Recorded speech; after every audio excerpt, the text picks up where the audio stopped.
Deutsch hat mein Leben verändert. Hallo und herzlich willkommen zu unserem Podcast. Ich bin Markus und ich freue mich, euch heute wieder zu einer weiteren Folge begrüßen zu dürfen. Die heutige Folge wird nicht zu lang. Jemand hatte in den Kommentaren darauf aufmerksam gemacht, dass die letzten Folgen zu lang und langweilig waren. Deshalb wollen wir ab jetzt etwas Abwechslung reinbringen. Bevor ich es vergesse, neben mir sitzt Sarah. Hallo alle zusammen. Auch wenn die heutige Folge etwas kürzer wird, wird sie trotzdem extrem informativ für euch sein. Wir haben heute ein starkes Thema. Es geht um das Thema, wie Deutsch unser Leben verändert hat und um unseren Weg mit der deutschen Sprache. Wir zeigen Höhen und Tiefen. Markus, fang doch mit deiner Geschichte an. Gerne. Ich beginne mit dem tiefsten Punkt, meinem Loch. Vor 6 Jahren kam ich hier an. Ich sprach kein Wort Deutsch. Ich hatte keinen Job. Alles war neu und laut. Ich stand einmal im Supermarkt und konnte nicht mal nach Brot fragen. Mein Gesicht wurde rot. Die Verkäuferin verstand mich nicht. Ich fühlte mich klein, fast unsichtbar. Das tat weh. Ich erinnere mich an ähnliche Momente. Damals, 1990, gab es noch D-Mark und Telefonzellen. Ich verstand nichts, ich wusste nicht wohin am Bahnhof und hatte keine einzige Bezugsperson aus Deutschland. Ich fühlte mich oft verloren. Doch irgendwann kam der Gedanke, wenn ich Deutsch lerne, kann sich alles ändern. Diese Idee gab mir Kraft. Ich machte einen Plan. Heute wollen wir euch zeigen, wie so ein Plan aussieht. Wir sprechen über erste Schritte, Fehler, Erfolge und den großen Durchbruch. Bleibt also dran. Vielleicht erkennt ihr euch in unserer Reise wieder.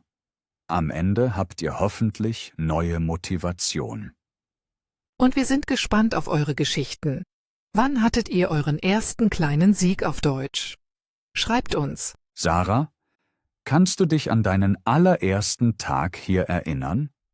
Wie hast du dich gefühlt, allein mit der Sprache? Ja, klar. Ich kam am Hauptbahnhof an. Ich hörte Lautsprecher, Stimmen, Schritte, alles klang wie ein großes Rauschen. Ich wollte nur ein Ticket kaufen. Doch ich kannte die Wörter nicht. Ich zeigte mit dem Finger auf den Fahrplan. Der Mann hinter dem Schalter war freundlich, aber ich verstand ihn kaum. Am Ende kaufte ich das falsche Ticket und fuhr in die falsche Richtung. Ich war traurig, aber auch entschlossen, das nie wieder zu erleben. Das klingt hart. Ich hatte auch peinliche Momente. Einmal suchte ich einen Job als Kellner. Im Gespräch sagte ich statt Tablett das Wort Tablette. Der Chef lachte, aber stellte mich später trotzdem ein, weil er mein Lächeln mochte. Ein gutes Lächeln hilft immer. Doch noch mehr hilft Lernen. Darum wollen wir heute erklären, wie wir aus dem Loch herausgeklettert sind. Wir zeigen kleinen Fortschritt und große Wendepunkte. Genau. Gleich sprechen wir über den ersten Schritt, die Entscheidung. Aber vorher, Sarah, hast du einen Tipp für unsere Hörer, die noch ganz am Anfang stehen? Ja, atme tief durch. Akzeptiere, dass Fehler normal sind. Jedes falsche Wort ist eine Übung. Habe einen kleinen Notizblock. Schreib jeden Tag 3 neue Wörter auf. Das ist simpel und macht schnell Mut. Toller Tipp. Ich habe damals Klebezettel benutzt. Meine Küche sah aus wie ein buntes Museum. Aber ich lernte die Wörter für Tasse, Teller und Herd. Siehst du, kreative Tricks helfen. Darum, liebe Hörer, bleibt neugierig. In der nächsten Runde erzählen wir, wie aus kleinen Schritten eine Routine wurde. Der erste Schritt aus dem Loch. Gut, lasst uns über den ersten Schritt sprechen, die Entscheidung zu lernen. Ja, dieser Moment ist wichtig. Ohne Entscheidung bleibt man stehen. Ich erinnere mich genau. Ich saß im kleinen Zimmer meiner WG. Es war kalt. Ich hörte die Mitbewohner lachen, aber ich verstand kein Wort. Da dachte ich, so will ich nicht bleiben. Ich nahm mein Handy, suchte einen Sprachkurs und meldete mich sofort an. Das war mein Start. Stark. Bei mir war es ein Brief vom Amt. Ich sollte Formulare ausfüllen. Alles war auf Deutsch. Ich konnte nur Ja oder Nein erkennen. Ich fühlte Panik. Dann sagte eine Freundin, komm mit in den Abendkurs, wir lernen gemeinsam. Diese Hilfe gab mir Mut. Mut ist der Schlüssel. Doch die ersten Tage im Kurs waren schwer. Der Lehrer sprach langsam, trotzdem verstand ich wenig. Artikel wie das machten mich verrückt. Ich dachte, warum gibt es 3 Wörter für the? Oh ja, die Artikel. Ich klebte Farben auf jedes Wort. Blau für der, rot für die, gelb für das. Mein Zimmer sah aus wie ein Regenbogen, aber es half. Gute Idee. Ich schrieb jedes Nomen mit Artikel 3-mal. Der Tisch, die Tische, das Messer. Nach 100 Wörtern drehte sich alles in meinem Kopf. Doch ich merkte auch Fortschritt. Eines Abends im Kurs verstand ich einen kleinen Witz. Ich lachte zur richtigen Zeit. Das fühlte sich wie ein Sieg an. Genau solche kleinen Siege tragen einen weiter. Mein erster Erfolg war im Café. Ich bestellte einen Kaffee auf Deutsch. Die Kellnerin antwortete und ich verstand sie. Sie lächelte und sagte, mein Akzent sei süß. Ich ging raus und dachte, heute bin ich gewachsen. Hörer, erinnert euch an euren ersten Sieg. Vielleicht war es auch nur ein Hallo im Treppenhaus. Dieser Moment zählt. Aber vor dem Sieg kommt oft Angst. Markus, hattest du Angst zu sprechen? Ja, riesig. Ich fürchtete jedes Gespräch. Ich übte zuerst allein vor dem Spiegel. Dann rief ich die Auskunft an und stellte einfache Fragen, nur um laut Deutsch zu sagen. Meine Stimme zitterte, aber ich tat es. Ich schrieb kleine Dialoge auf Zettel. In der U-Bahn las ich sie leise. Dann übte ich mit meinem Nachbarn. Er korrigierte freundlich. Bald wagte ich längere Sätze. Im Kurs gab es eine Regel. Jeden Tag muss jeder 5 Minuten frei sprechen. Am Anfang sagten wir nur Namen und Hobbys. Nach 2 Wochen konnten wir über unseren Tag reden. Dieses Ritual baute Angst ab. Routine ist wichtig. Ich setzte mir feste Zeiten. Jeden Morgen 10 Minuten Vokabeln, abends ein Lied auf Deutsch hören. Kleine Blöcke sind leichter als Marathon gelernen. Da stimme ich zu. Ich kombinierte Lernen mit Alltag. Beim Kochen sagte ich laut, ich schneide die Zwiebel, ich koche die Nudeln. So wurde Sprache Teil meines Lebens. Unsere Hörer können das auch. Beschreibt eure Handlungen laut. Es klingt komisch, hilft aber sehr. Ein weiterer Tipp: Sucht euch Verbündete. Im Kurs fand ich einen Lernpartner aus Polen. Wir trafen uns im Park, tranken Kaffee und sprachen nur Deutsch. Wenn wir ins Englische wechselten, zahlten wir eine Münze in ein Sparglas. Am Ende kauften wir davon Kuchen. Das ist genial. Strafe und Belohnung zugleich. Ich hatte eine Tandempartnerin, sie wollte Spanisch lernen. Wir trafen uns jede Woche. 1 Stunde Deutsch, dann 1 Stunde Spanisch. Beide profitierten. Sarah, erinnerst du dich an dein erstes deutsches Buch? Ja, es war ein Kinderbuch über einen kleinen Drachen. Kurze Sätze, viele Bilder. Ich las jede Seite 5-mal. Am Ende konnte ich die Geschichte fast auswendig. Das gab mir Sicherheit. Bei mir war es ein Comic. Wenig Text, viele Bilder. So konnte ich Wörter im Kontext sehen. Wichtig ist, Material zu finden, das Freude macht. Lernen darf Spaß bringen. Absolut. Sonst hält man nicht durch. Ich hörte auch viel deutsche Musik. Ich suchte die Texte online und sang mit. Das klang schrecklich, war aber effektiv. Ich tanzte dazu in der Küche. Bewegung hilft dem Gedächtnis, glaube ich. Zusammengefasst: Entscheidung treffen, kleine Ziele setzen, Routine bauen, Spaß erlauben. Klingt einfach, ist aber Arbeit. Doch jede Minute investierte Zeit zahlt sich aus. Die Sprache öffnet Türen, doch zuerst muss man den Griff finden. Der erste Schritt ist dieser Griff. Schönes Bild. Liebe Hörer, vielleicht macht ihr heute euren ersten Schritt. Fangt klein an, aber fangt an. Wir sind bei euch. Schreibt uns euren Plan. Teilt eure Tricks. Gemeinsam geht es leichter. Im nächsten Teil erzählen wir, wie wir aus einzelnen Schritten eine starke Routine formten. Bleibt dran. Routine und Fortschritt. Willkommen zurück. Jetzt geht es um die tägliche Routine, den langsamen, aber sicheren Aufstieg. Genau. Nach der Entscheidung kommt die Frage, wie bleibe ich dran? Ich baute mir einen festen Plan. Jeden Morgen las ich 20 Minuten. Am Mittag hörte ich einen kurzen Podcast. Am Abend schrieb ich 5 Sätze über meinen Tag. Konstant, nicht extrem. Das ist klug. Ich wählte auch kleine Portionen. 5 neue Wörter, eine Mini-Grammatikübung, ein Lied. Die ersten Wochen merkte ich kaum Fortschritt. Doch nach einem Monat passierte etwas. Ich stieg in die Tram, hörte 2 Leute reden und verstand plötzlich das Thema. Es ging um das Wetter. Einfach, aber für mich ein Feuerwerk. Oh, dieses Gefühl kenne ich. Man denkt, Moment, waren das gerade echte deutschen Wörter in meinem Kopf? Ja.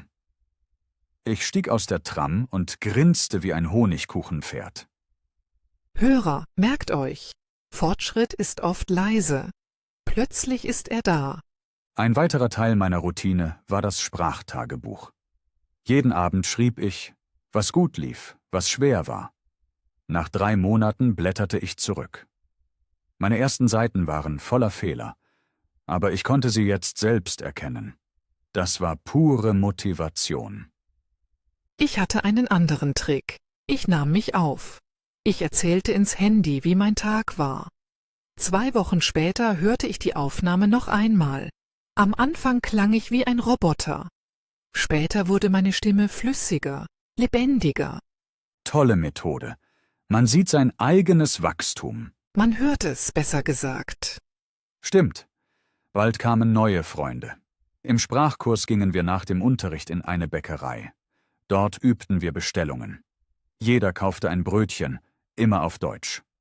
Der Verkäufer kannte unser Projekt und half uns freundlich.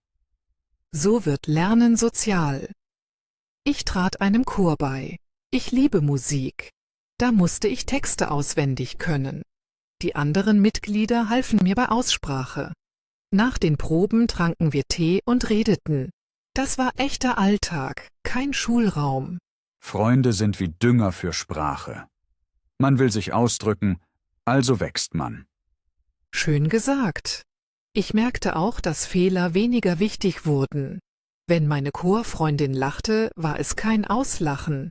Es war ein gemeinsames Entdecken. Fehler sind Bausteine. Ohne sie gibt es kein Haus. Markus, erinnerst du dich an dein erstes richtiges deutsches Telefonat? Oh ja. Ich musste den Stromzählerstand melden. Kein Blickkontakt, nur Stimme.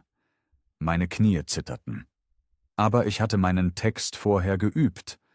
Am Ende sagte die Frau am Telefon, »Alles klar, danke.« Da legte ich auf und hüpfte im Zimmer herum. Ich kann das Bild sehen. Bei mir war es die erste Einladung zu einer Geburtstagsfeier. Ich verstand Datum, Uhrzeit, Adresse. Ich brachte sogar den richtigen Kuchen mit. Früher hätte ich wohl Salz statt Zucker gekauft. Diese kleinen Siege klettern sich zusammen zu einer Treppe. Je höher man steigt, desto besser sieht man die Landschaft. Und man merkt, ich habe wieder Kontrolle über mein Leben. Ich kann fragen, ich kann verstehen, ich kann wählen. Genau. Mein Alltag wurde leichter. Der Briefkasten machte keine Angst mehr. Ich ging zum Arzt allein.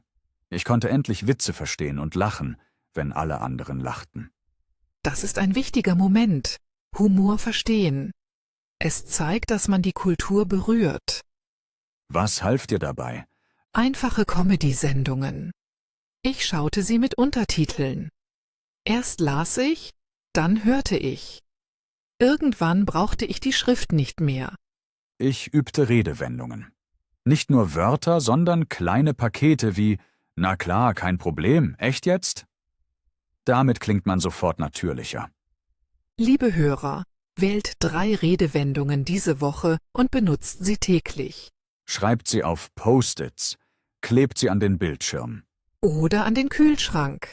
Essen motiviert immer. Haha, stimmt.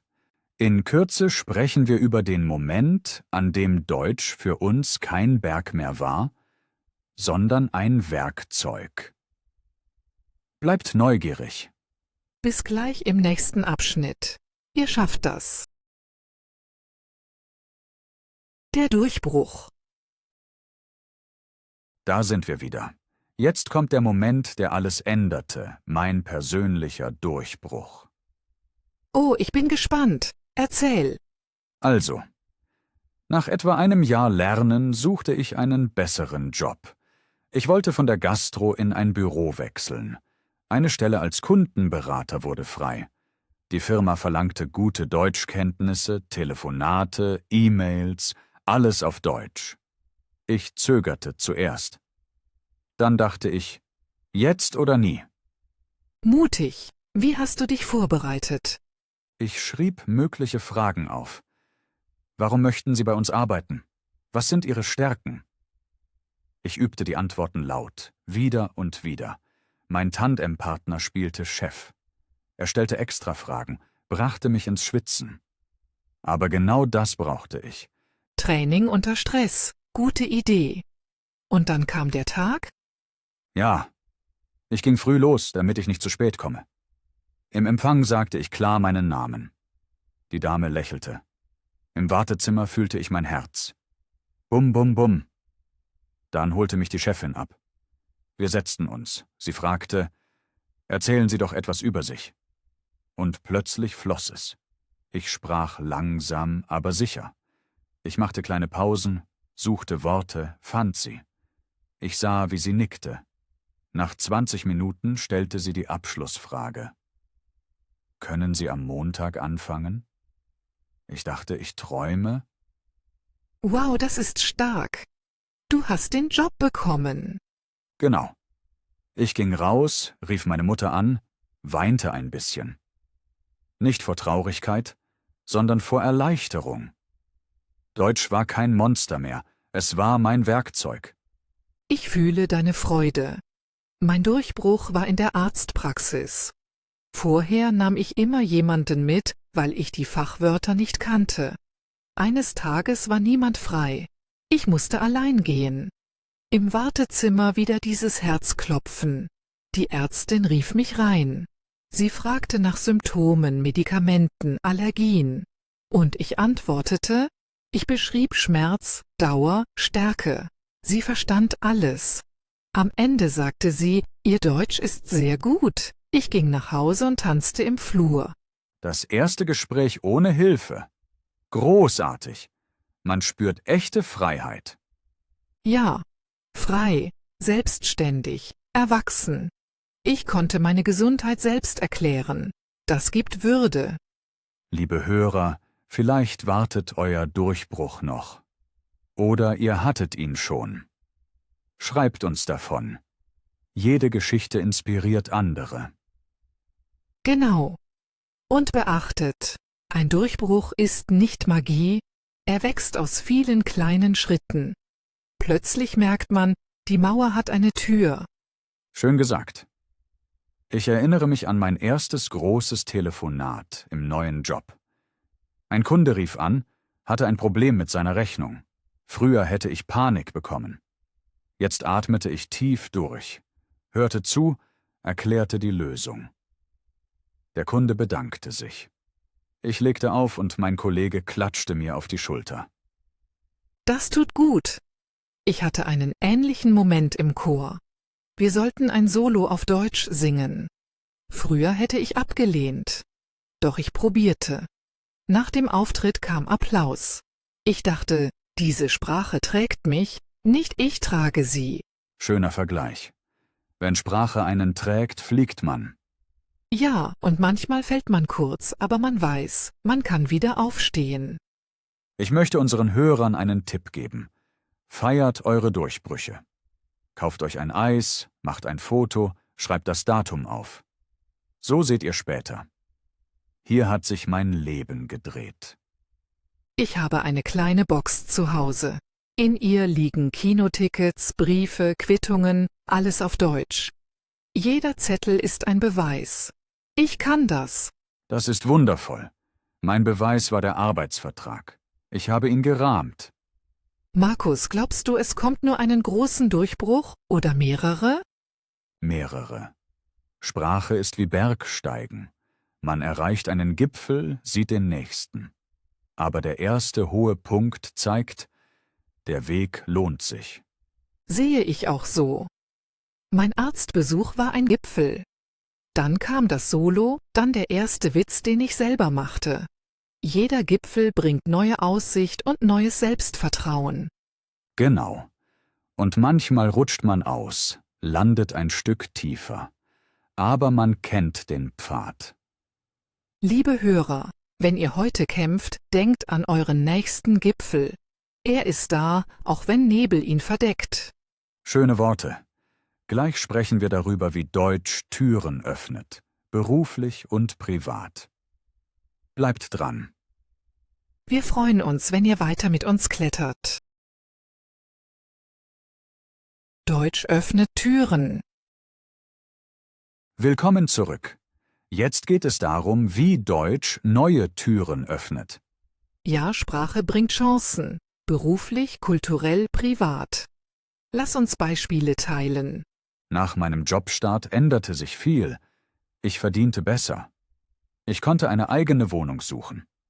Die Maklerin sprach schnell, aber ich verstand genug. Ich stellte Fragen zum Mietvertrag. Früher hätte ich das nicht gewagt. Ich erinnere mich an meine erste Fortbildung. Der Kurs war komplett auf Deutsch. Thema war Projektmanagement. Am Anfang war ich unsicher, doch bald merkte ich, ich kann folgen. Nach Abschluss bekam ich eine Beförderung. Ohne Deutsch wäre das nie passiert. Toll, auch privat öffnet Deutsch Türen. Weihnachten zum Beispiel. Mein erster Besuch auf einem Weihnachtsmarkt war chaotisch.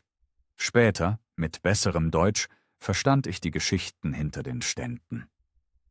Ich sang sogar Stille Nacht mit, ohne auf das Liedblatt zu schauen. Ich liebe Karneval. Erst dachte ich, es sei nur Kostüm und Musik. Mit Sprache verstand ich die Witze im Straßenumzug. Ich lachte mit den Leuten, nicht nur über sie. Humor verbindet. Ich erzählte neulich einen Wortwitz im Büro. Alle lachten. Das fühlte sich wie ein Ritterschlag an. Was war der Witz? Ich sagte, warum können Geister so schlecht lügen? Weil man durch sie hindurch sieht? Simpel, aber es passte zur Pause am Freitag. Haha, nett. Humor zeigt echte Integration. Wenn die Kollegen lachen, ist man angekommen. Ein weiteres Beispiel: Weiterbildung. Mit Deutsch konnte ich Online-Kurse an deutschen Unis belegen. Dort lernte ich Marketing. Jetzt arbeite ich an einem eigenen kleinen Projekt. Sprache ist also ein Werkzeug für Träume. Ich wollte immer einen Buchclub haben. Mit Freunden gründete ich einen, natürlich auf Deutsch. Wir trafen uns monatlich, tranken Tee, diskutierten Romane.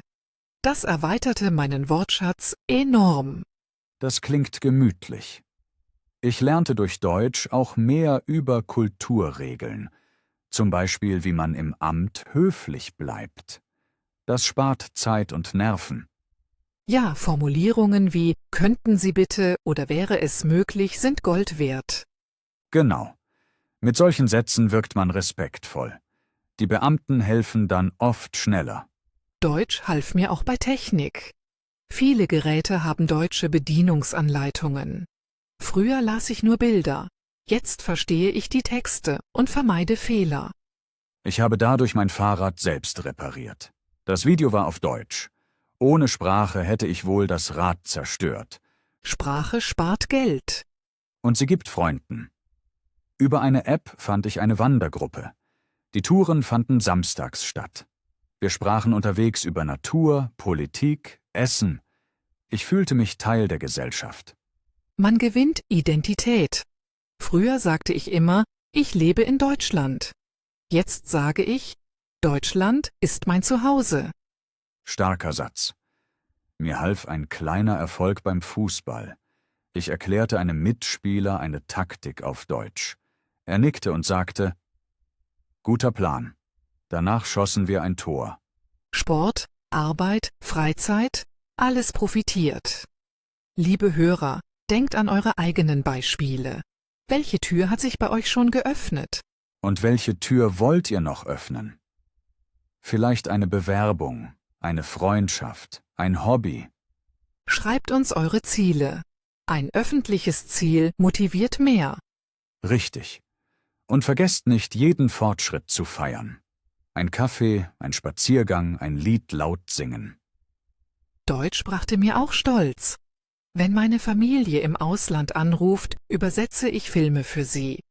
Sie staunen, wie flüssig ich spreche. Bei mir fragt meine Oma nach deutschen Plätzchenrezepten. Ich erkläre sie jetzt ohne Wörterbuch. Das ist süß im doppelten Sinn.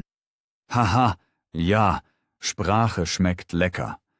Kurz gesagt, Deutsch verwandelt Überleben in Leben. Es schenkt Chancen, Freunde, Sicherheit, Spaß. Das fasst es gut zusammen. Gleich schauen wir zurück und vergleichen vorher und nachher. Bleibt bei uns. Ich freue mich darauf. Vorher und nachher. Willkommen zurück. Jetzt wollen wir Bilanz ziehen. Wie sah unser Leben vor Deutsch aus? Wie sieht es heute aus? Ein guter Vergleich. Vorher fühlte ich mich oft wie ein Fisch an Land. Ich japste nach Luft, also nach Wörtern. Starkes Bild. Bei mir war das Leben grau. Alles war Rauschen, keine klaren Sätze. Einkaufen war ein Kampf, Briefe waren Feinde. Genau. Der Briefkasten machte Angst. Ich legte Post oft ungeöffnet weg. Heute öffne ich ihn neugierig. Vielleicht steckt ja eine Einladung drin. Früher versteckte ich mich. In Meetings sagte ich nichts. Jetzt moderiere ich manche Besprechungen selbst. Die Kollegen hören zu. Vorher, ich zog mich zurück, weil Missverständnisse peinlich waren. Nachher, ich suche Gespräche, weil sie Spaß machen. Vorher kostete jede Behörde Energie. Ich stand stumm am Schalter. Nachher rede ich ruhig mit Sachbearbeitern. Ich frage nach Lösungen, nicht nach Gnade. Schöner Satz. Vorher war ich chaotisch beim Arzt. Jetzt nehme ich Rezepte entgegen und verstehe Dosierungen. Meine Gesundheit liegt in meiner Hand. Vorher fremd. Nachher zu Hause. Ganz einfach. Ich sehe zwei Bilder. Erst eine Person im Dunkeln, nur Umrisse. Dann dieselbe Person im Licht, bunt, klar. Deutsch war der Schalter. Für mich machte Deutsch aus Überleben ein echtes Leben. Vorher war es ein Tunnel, nachher eine offene Straße mit Wegweisern. Ich spüre auch Stolz. Dieses Gefühl, etwas Schweres geschafft zu haben, trägt mich in neue Projekte. Hörer, vielleicht steckt ihr noch im Tunnel. Der Weg hinaus ist manchmal lang, aber das Licht lohnt sich. Denkt an kleine Bilder. Ein Lächeln an der Kasse, ein korrektes Formular, ein Witz, den ihr versteht. Jede Szene malt Farbe in euer Leben. Ich erinnere mich an den Supermarkt, wo ich Brot nicht aussprechen konnte. Heute bespreche ich dort Zutaten für ein Rezept. Gleicher Ort, neues Ich. Oder der Bahnhof. Früher verlor ich mich im Lärm. Jetzt frage ich andere, ob sie Hilfe brauchen. Plötzlich bin ich der Ratgeber. Das zeigt Wachstum. Wenn man geben kann, hat man genug. Deutsch gab uns Würde und Stimme. Wir sind keine Zuschauer mehr, sondern Mitspieler. Und Mitgestalter. Ich schlage Ideen im Büro vor. Einige werden umgesetzt. Das erfüllt mich. Mein Chor wählte mich zur Sprecherin. Ich organisiere Auftritte, schreibe E-Mails, telefoniere mit Veranstaltern. Das hätte ich mir früher nicht träumen lassen. Was fühlst du, wenn du zurückblickst? Dankbarkeit. Für Lehrer, Freunde, Geduld. Meine eigene Hartnäckigkeit. Ich auch. Und Staunen, wie Sprache Türen, Fenster, ganze Wände öffnen kann. Liebe Hörer, macht heute ein Vorher-Nachher-Bild, schreibt 3 Sätze über euer Leben vor Deutsch und 3 Sätze über euer Leben jetzt. Ihr werdet überrascht sein. Wenn ihr noch am Anfang steht, stellt euch euer Nachher vor. Malt es bunt, detailliert. Das Bild zieht euch nach vorn. Und denkt daran, jeder Tag zählt. Auch der Tag, an dem nichts klappt. Er ist Teil der Geschichte. Zum Schluss dieses Kapitels noch ein kurzer Satz, der alles sagt. Deutsch hat mein Leben hell gemacht. Bei mir, Deutsch verwandelte mich von Zuschauerin zu Hauptfigur. Starke Worte. Gleich nähern wir uns dem Ende und fassen alles zusammen. Bleibt dabei. Wir freuen uns auf den Abschluss mit euch.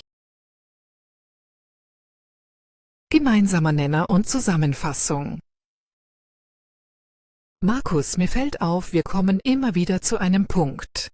Deutsch gibt Kraft. Stimmt. Egal ob Job, Arzt oder Freunde, Sprache trägt uns. Und jeder Fortschritt beginnt mit einem kleinen Schritt, richtig? Genau.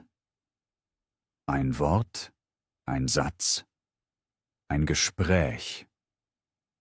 Daraus entsteht ein neues Leben. Ich denke, unsere Hörer spüren jetzt, dass der Weg möglich ist. Ja. Wir beide sind Beweise. Von Null zum Lächeln im Alltag. Was war für dich der wichtigste Schlüssel? Routine, Humor oder Mut? Schwer zu wählen. Aber ohne Mut startet nichts. Routine hält danach den Motor an. Sehe ich auch so. Humor macht den Weg leichter? Also Mut, Routine, Humor, unser Dreiklang. Ein gutes Wort. Dreiklang. Vielleicht schreiben sich unsere Hörer das auf. Gute Idee. Steckbrief für Erfolg. Mut zeigt Richtung, Routine bringt Schritte, Humor gibt Luft. Klingt nach Musik in meinen Ohren. Und Musik passt zu deinem Chor. Haha, stimmt. Markus, das fühlt sich rund an. Wollen wir langsam abschließen? Ja, gerne. Deine letzte Aussage war ein schöner Bogen. Soll ich alles kurz zusammenfassen? Bitte mach das. Unsere Hörer lieben klare Punkte. Okay, hier kommt die Zusammenfassung. Wir starteten beide in einem Loch. Kein Deutsch, viel Unsicherheit. Der erste Schritt war eine feste Entscheidung zu lernen. Danach kam Routine. Kleine tägliche Einheiten, Bücher, Musik, Gespräche. Durchhaltewillen brachte kleine Siege, wie eine gelungene Bestellung oder ein Witz verstehen. Diese Siege bauten eine Treppe. Irgendwann kam der Durchbruch. Bei mir das Bürointerview, bei Sarah der Arztbesuch. Plötzlich wurde Deutsch vom Hindernis zum Werkzeug. Mit dem Werkzeug öffneten sich Türen. Neue Jobs, Fortbildungen, Freunde, Kultur, Humor. Das Leben wurde bunt. Wir erkannten, dass Fehler normal sind und Mut wichtig bleibt. Unser Rezept lautet also: Mut entwickeln, Routine pflegen, Humor behalten. Jeder kann diesen Weg gehen. Jede kleine Aktion bringt euch näher zu Freiheit und Freude. Denkt an eure eigenen ersten Siege und feiert sie. Dann wächst ihr weiter. Das war unsere Geschichte in kurzen Worten. Danke, Markus. Das fasst alles klar und motivierend zusammen. Ausklang und Abschied. So, liebe Hörerinnen und Hörer, wir sind am Ende dieser Folge angekommen. Ja, die Zeit verging schnell. Das Gespräch war offen, ehrlich und sehr persönlich. Ich fand es schön, noch einmal an den Anfang zu denken. Das erinnert mich daran, wie weit wir gekommen sind. Mir ging es genauso. Und ich hoffe, unsere Reise hat euch Mut gemacht. Auf jeden Fall. Danke, dass ihr uns eure Ohren und eure Zeit geschenkt habt. Wir wissen, Zeit ist kostbar. Umso mehr freuen wir uns, dass ihr bis hierhin dabei geblieben seid. Vielleicht hattet ihr heute sogar einen kleinen Aha-Moment. Wenn ja, behaltet ihn gut im Herzen. Schreibt ihn gern auf. Ein Satz auf Papier kann Wunder wirken. Stimmt. Und wenn ihr mögt, schreibt uns darüber. Wir lesen jede Nachricht und freuen uns über jede Stimme. Gemeinsam lernen macht einfach mehr Spaß.